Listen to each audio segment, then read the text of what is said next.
राजस्थान का एक शांत गांव जहाँ हर किसी की खबर होती है, लेकिन कुछ कहानियां हवाओं के साथ भी फुसफुसा कर नहीं चलती। वो चुपचाप अंधेरे में चलती हैं, जैसे आग राख के नीचे। रूपा, एक खूबसूरत मगर उलझी हुई औरत, रवि की पत्नी, एक सरकारी स्कूल का मास्टर। देखने में तो सब ठीक था, लेकिन उनके रिश्ते की दीवारें अंदर से चटक चुकी थी। और फिर आया शेरू, एक नौजवान जो गांव में मजदूरी करता था। पर उसके और रूपा के बीच जो रिश्ता बना, वो मजदूरी से कहीं ज्यादा खतरनाक था। शेरू रूपा का साया बन गया था। दिन में सबकी नजरों से बचता और रात को रवि के घर के पीछे वाली खिड़की पर दस्तक देता। गांव में लोग सोचते थे शेरू और रूपा बस जानते बारे एक दूजे को, लेकिन असल में वो एक दूसरे की हदों को लांघ चुके थे। नमस्कार दोस्तों, स्वागत है हमारे चैनल पर एक बार फिर। आज हम लेकर आए हैं एक ऐसी कहानी जो राजस्थान के दुराजपुर गांव से। कैसे एक पति, पत्नी और पत्नी के आशिक ने अपने ही घर के बुजुर्ग के खिलाफ रची एक खौफनाक साजिश। वीडियो को लास्ट तक देखिए और अपनी राय कमेंट बॉक्स में जरूर लिखें। अपना नाम और जगह का नाम जरूर बताएं कि आप कहां से हैं।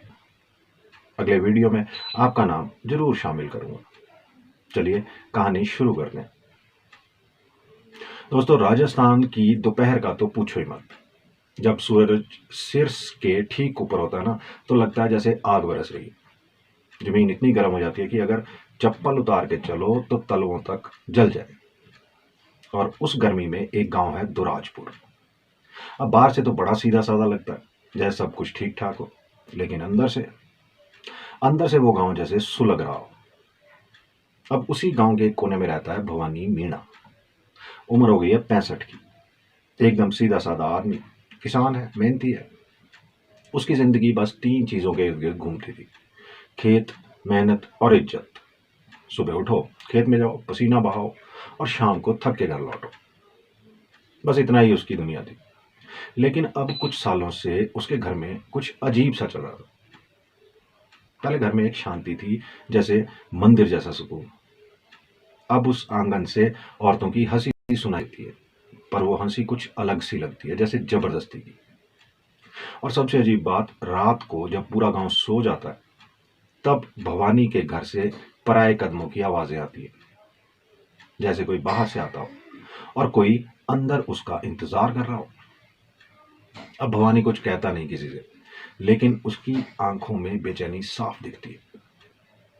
उसे समझ नहीं आ रहा घर में क्या बदल गया है, कब से बदल गया है और क्यों। भवानी की बहू रूपा, उम्र रही होगी कोई 30 के आसपास। शुरू में सब कुछ ठीक ठाक लगा, सीधी सादी लड़की, काम में तेज, सबका लिहाज करने वाली। भवानी ने भी सोचा चलो अब घर फिर से बस गया। लेकिन फिर एक दिन कुछ ऐसा हुआ जिसने भवानी के मन में हलचल सी मचा दी। दोपहर का वक्त था।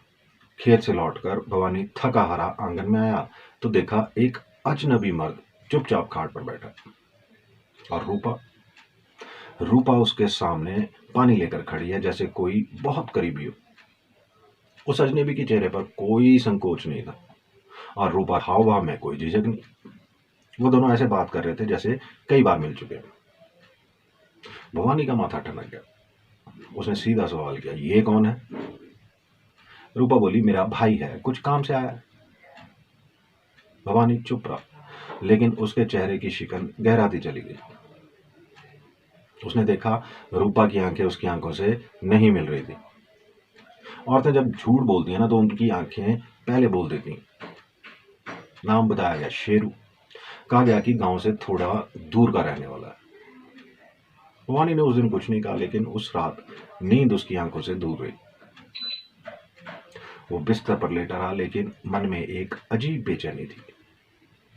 उसके अंदर कुछ चुपचाप टूट रहा था, जैसे कोई दीवार जिसे उसने सालों में खड़ा किया था, भरोसे की, इज्जत की, अपने घर की।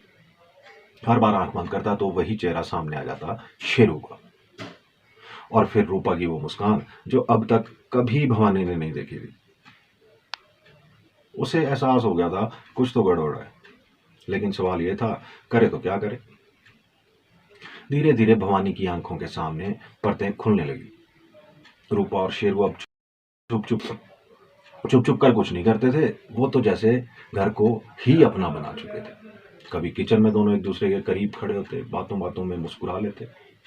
कभी शेरू उसकी कमर के पास से गुजरता और रूपा की आंखें हल्की सी झुक जाती, जैसे सब कुछ तय हो गया।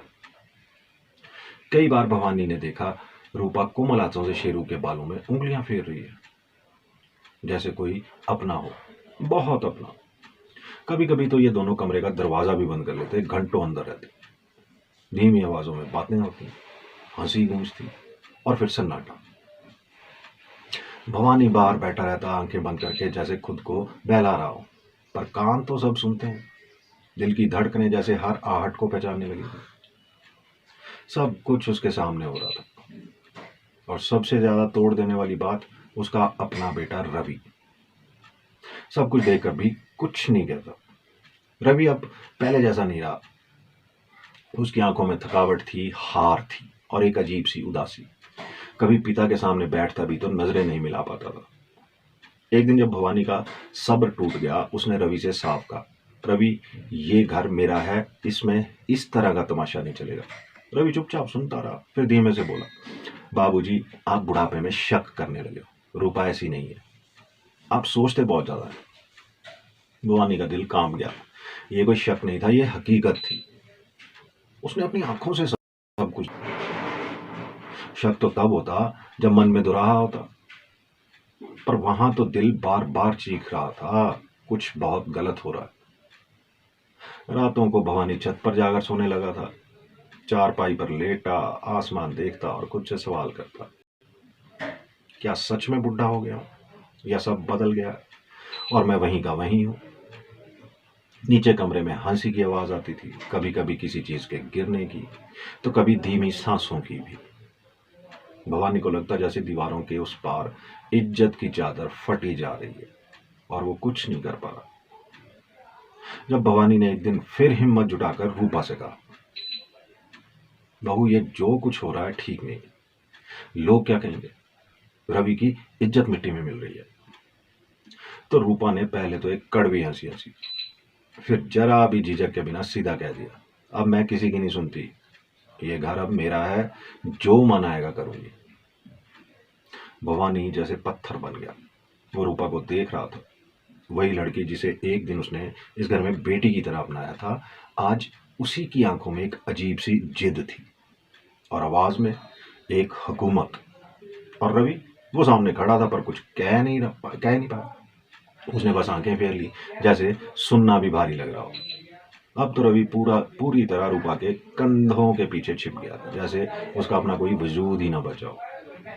ना सवाल करता, ना जवाब देता, बस काम पर जाता और लौटकर एक दीवार बन जाता, जिसमें ना कोई आवाज जाती और ना कोई आवाज बाहर आती। अब शेरू भी घर में खुलकर आने लगा था। सुबह, दोपहर, रात, जब मन हुआ चला आता। पैर पटक कर चलता, जैसे कोई डर ही ना हो।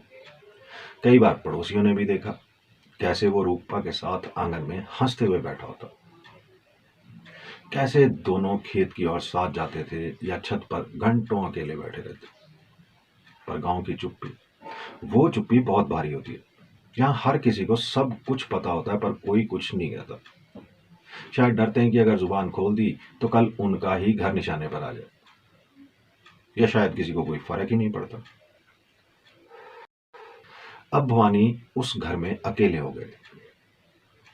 अपने ही घर पे चारपाई पर बैठते तो कोई नहीं पूछता क्या खाया। छोटे छोटे कामों के लिए भी अब उन्हें खुद उठना पड़ता। जहां कभी उसकी पत्नी गुनगुना के चाय देती थी, अब वहां रूपा की तेज आवाजें गूंजती थी और शेरू के जूते की ठोकरें। घर में अब वो पुरानी खुशबू नहीं रही थी। वो मिट्टी की सौंधी महक, वो अपनापन, सब कहीं खो गया था। भवानी अक्सर आंगन में बैठे बैठे उस पुराने नीम को देखता, जिसके नीचे उसकी पत्नी का देसी चूल्हा जलता। वो आंखें बंद करता और याद करता वो दिन जब घर में सच में घर था। अब यह बस एक ढांचा था जिसमें हर दीवार गवाही दे रही थी कि किसी जमाने में यहां कभी इज्जत रहा करती थी। एक दिन जब सब सहने की हद पार हो गई तो भवानी ने हिम्मत जुटाई। सुबह सुबह पुराने कुर्ते को पहनकर फटी सी चप्पलों को घसीटते हुए वो निकल पड़े। लक्ष्मणगढ़ थाने की ओर। धूप तेज थी, मगर भवानी के चेहरे पर एक अजीब सी ठंडक थी, जैसे वो अब डर के पार जा चुका हो। चलते वक्त किसी को नहीं बताया, ना किसी से राय ली, बस सीधा पहुंच गए थाने। थानेदार कुर्सी पर बैठे हुक्का भी दे झुका कर कहा, हुक्म, मुझे एक अर्ज करनी है। थानेदार ने ऊपर देखा, एक बूढ़ा थका हारा, आंखों में सच्चाई पर चेहरे पर थकावट। भवानी ने कांपती आवाज में पूरी बात बताई। मेरी बहू, उसका किसी पराये मर्द से नाजायज रिश्ता है और बेटा उसकी बातों में आकर सब कुछ सह रहा है। अब तो दोनों मिलकर मुझे ही घर से बाहर निकालने की सोच रहे, साजिश रच रहे। थानेदार कुछ देर चुप रहा, फिर बोला, देखो बाबा, मामला घरेलू है, पर हम नोट कर लेते हैं, एक बार कांस्टेबल भेजते हैं पूछताछ के लिए। थाने में रिपोर्ट दर्ज होगी, कागज पर भवानी की उंगलियों के निशान लिए गए। पर गांव में पुलिस की दहलीज लांघना आसान नहीं होता। गांव में तो लोग कहते हैं, जो थाने गया वो अपनी इज्जत खो बैठा, और यही हुआ भी। जब ये बात गांव तक पहुंची तो लोग चुपचाप कानों में फुसफुसाने लगे। भवानी अपने घर की औरतों को लेकर थाने चला गया। बेटा बहू के झगड़े में पुलिस घसीट ली। और सबसे दुख की बात, जब पुलिस घर पहुंची तो रूपा ने मुस्कुरा कर कहा, ये बुढ़ा पागल हो गया साहब, मुझे तंग करता, शक करता, मेरे मायके वालों पर भी इल्जाम लगाता है। शेरू भी वहीं खड़ा था, आंखों में नकली सा दुख और चेहरे पर शातिर मासूमियत। रवि चुप था हमेशा की तरह। कांस्टेबल ने भवानी की ओर देखा और कहा, बाबा, मामला सुलझा लो, ऐसे केस में हम ज्यादा कुछ नहीं कर सकते। सब बालिग हैं, अगर कोई शिकायत नहीं करना चाहता तो हम भी मजबूर हैं। भवानी चुपचाप सुनता रहा। उसे समझ आ गया, जब अपने ही खड़े ना हो तो कानून भी। उस दिन वो थाने से लौटे तो धूप और तेज थी, लेकिन भवानी की परछाई और छोटी हो गई थी। जिस रास्ते से लौट रहे थे, वहां गांव के कुछ लोग ठिठक कर देख रहे थे। कोई ताना नहीं मारा, ना कुछ कहा, बस वो नजरों की चुभन थी जो किसी थप्पड़ से कम नहीं होती। अब भवानी को एहसास, लड़ाई सिर्फ घर की नहीं, समाज की भी थी। उस रात हवाओं में अजीब सी खामोशी थी, नीम की पत्तियां भी जैसे सहमी हुई थी, और चांद किसी डर से छिपा हुआ था। भवानी अपनी चारपाई पर लेटे थे, नींद कोसों दूर थी। अचानक आंगन से धीमी आवाजें आने लगी, किसी के हंसने की, किसी के धीरे से बोलने की। वो उठे, दरवाजे की ओर से देखा, रूपा और शेरू फिर साथ थे, बहुत पास और बहुत बेबाक, जैसे अब किसी का डर नहीं रहा। भवानी का खून खौल उठा, कांपती आवाज में बोले, कल सुबह पंचायत बुलाऊंगा, अब बहुत हो चुका ये तमाशा, गांव के सामने सच लाना ही पड़ेगा। रूपा ने एक नजर शेरू की ओर देखा। शेरू ने भवानी को घूरा और फिर बस इतना कहा, सो जाओ बाबा, अब उम्र है आराम करने की, लड़ाई की नहीं। पर भवानी उस रात सो नहीं पाए। वो देर तक करवटें बदलते रहे। मन में फैसला कर लिया था, सुबह सबके सामने रखूंगा ये गंदगी, फिर चाहे जो हो जाए। लेकिन ये सुबह वैसी नहीं थी जैसी उन्होंने सोची थी। सुबह गांव की गलियों में एक खबर फैल रही थी, भवानी को रात में कुछ हो गया है, उठ नहीं रहे। लोग दौड़ते हुए पहुंचे। भवानी अपने कमरे में बेसुध पड़े थे, सांसें धीमी, आंखें अजीब सी फैली, माथे पर सूजन थी और सिर के पास पड़ा लोटा टूटा हुआ। रवि ने बिना कुछ पूछे समझे उन्हें जीप में डाला और सीधा अस्पताल ले गया। लक्ष्मणगढ़ के सरकारी अस्पताल में डॉक्टरों ने कहा, सिर पर गहरी चोट है, हो सकता है गिर गए हो या फिर। बाकी बात अधूरी रह गई। रूपा रोने का दिखावा कर रही थी, पता नहीं क्या हुआ बाबूजी को। रात में तो सब ठीक था।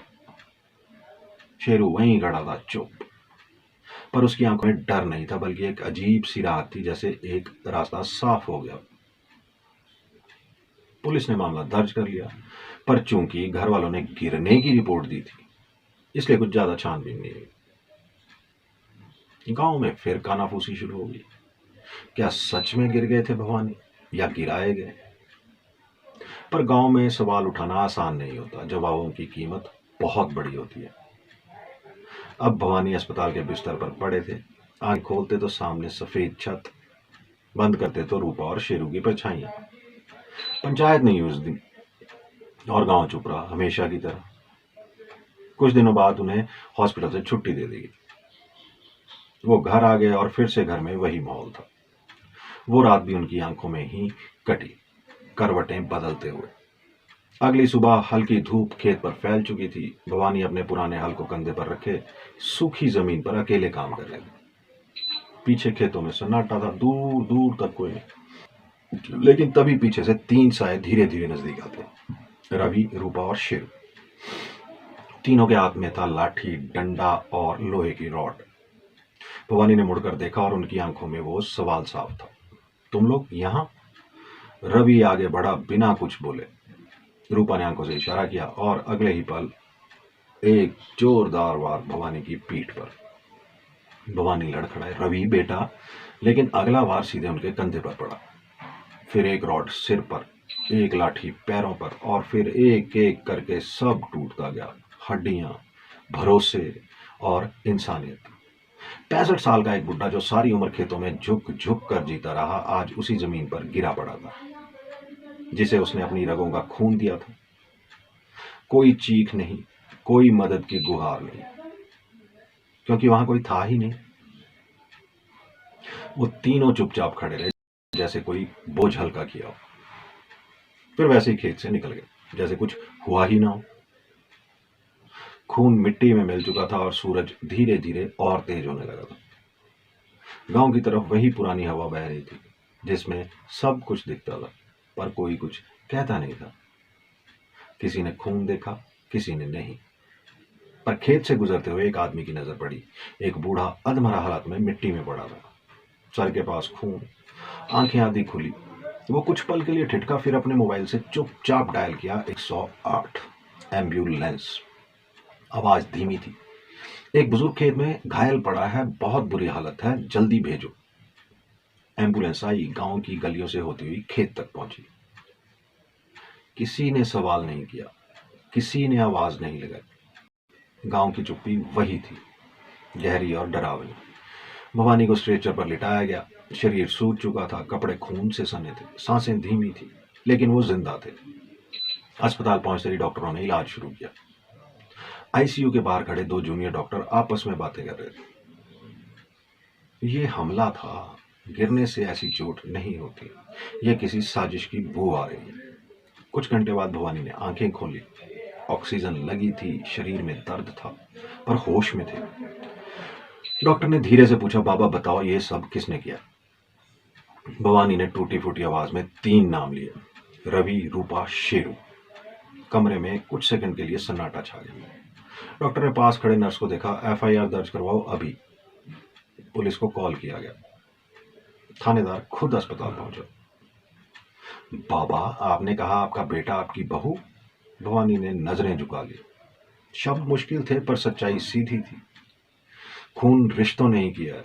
मैंने जन्म दिया जिसे, उसी ने मिटाने की कोशिश की। थानेदार चुप रहा। उसने एक लंबी सांस ली और कहा, कानून का काम अब शुरू होता है। हॉस्पिटल के बाहर अब भीड़ जुटनी शुरू हो गई थी। गांव वालों की कानाफिसी फिर से शुरू थी। क्या सच में रवि ने? शेरू तो यूं घूमता था जैसे घर का आदमी है, पर अब पुलिस आई है, मामला बड़ा हो गया। उधर घर में रूपा और शेरू को खबर मिल चुकी थी कि भवानी जिंदा है, और उसने नाम ले लिया। रूपा का चेहरा पहली बार डर से सफेद पड़ा। शेरू ने गुटखा थूका और कहा, अब हमें अगला कदम सोचना होगा, अब खेल सीधा नहीं रहेगा। पुलिस ने जांच शुरू कर दी थी। एफआईआर दर्ज हो चुकी थी। धारा 307, 120 बी और घरेलू हिंसा की धाराएं जुड़ी थी। रवि, रूपा और शेरू के नाम अब कागज पर थे, और थाने की फाइलों में भी गांव अब बातें कर रहा था, चौपालों पर, दुकानों पर, कुएं के पास और मंदिर की सीढ़ियों पर। हाय रे कलयुग, बेटा बाप को मारे। हमने तो पहले ही कहा था वो शेरू ठीक नहीं, अब क्या फायदा? जब आदमी अधमरा हो जाए तब सबको दिखता है।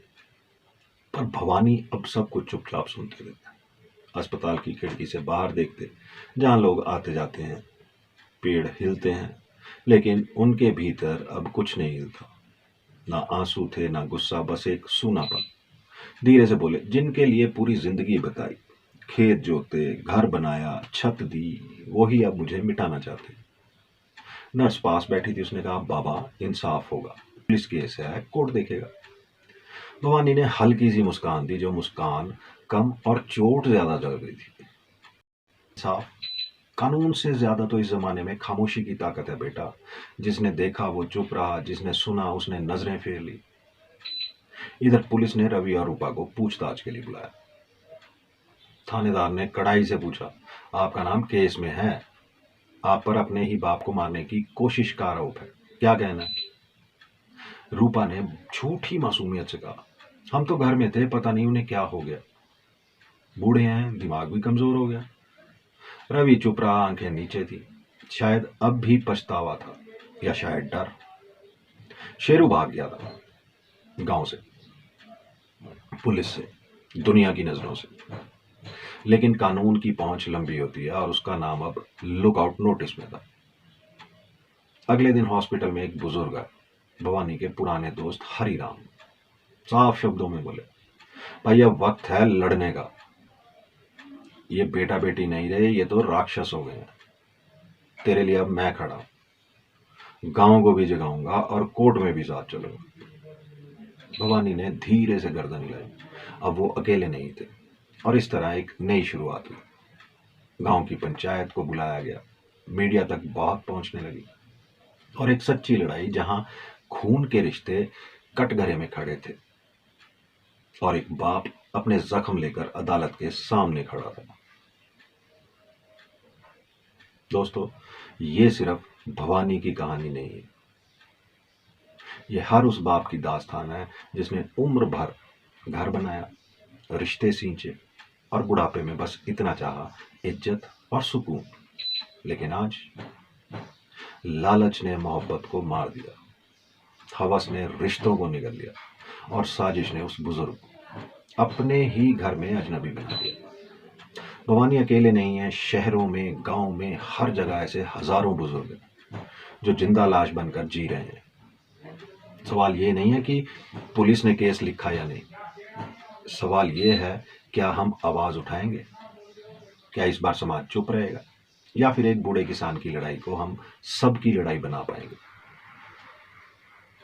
भवानी को इंसाफ मिले या ना मिले, पर अगर हम चुप रहे तो अगला भवानी कोई भी हो सकता है।